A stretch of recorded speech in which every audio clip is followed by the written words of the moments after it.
বাংলাদেশ জামাত ইসলাম একমাত্র ইনসাফ এবং ন্যায় বিচারের লক্ষ্যে এই দেশের বাংলার জমিনে আল্লাহর দ্বীন কায়েম করার লক্ষ্যে তারা আন্দোলন করছে, সংগ্রাম করছে।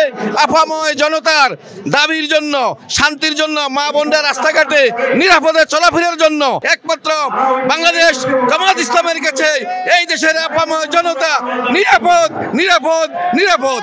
নির্বাচন চাই একটা সুন্দর মনোরম পরিবেশের, যা আমরা এরকম সুন্দর মনোরম পরিবেশের নির্বাচন অতীতে দেখি নাই, কিন্তু আগামী দিনে দেখতে চাই।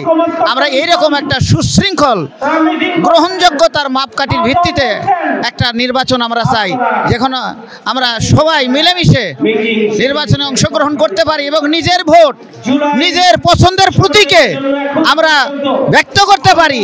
এরকম নির্বাচনে আগামী দিনে আমরা প্রত্যাশা করি। জনগণের সৎ যোগ্য নেতৃত্ব আদর্শ ব্যক্তিমানকেই নির্বাচিত করে পার্লামেন্টে পাঠানো উচিত, কিন্তু বিগত দিনে এই জনগণ তাদের কাঙ্ক্ষিত মানের কোনো ব্যক্তিকে পার্লামেন্টে পাঠাতে পারে নাই। যতগুলো ভোট হয়েছে এটা ভোটের নামে নামমাত্র একটা তামসা আর লোক দেখানো, এছাড়া আর কিছুই হয় নাই। এই জন্য বাংলাদেশের কাঙ্ক্ষিত মানের একটি সমাজ ব্যবস্থাপনা আজও চালু হতে পারেনি। যে সমস্ত দল ক্ষমতায় ছিল, ক্ষমতা থাকাকালীন রাষ্ট্রীয় সম্পদ তাদের নিজের সম্পত্তি মনে করে এদেশ থেকে হাজার হাজার কোটি কোটি টাকা বিদেশে পাচার করেছে এবং দেশটাকে অকার্যকর করেছে, দেশে শান্তির নামে অশান্তি করেছে। কারণ মানুষের মতবাদ যা আছে সকল মতবাদী ভ্রান্ত।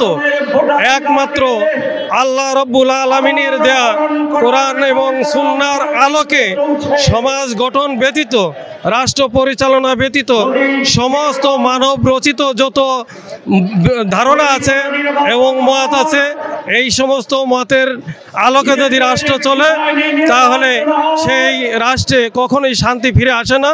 এরকম মারামারি, মব সৃষ্টিকারী, অর্থ পাচারকারী, মানি লন্ডারিং এটা হয়ে আসবে।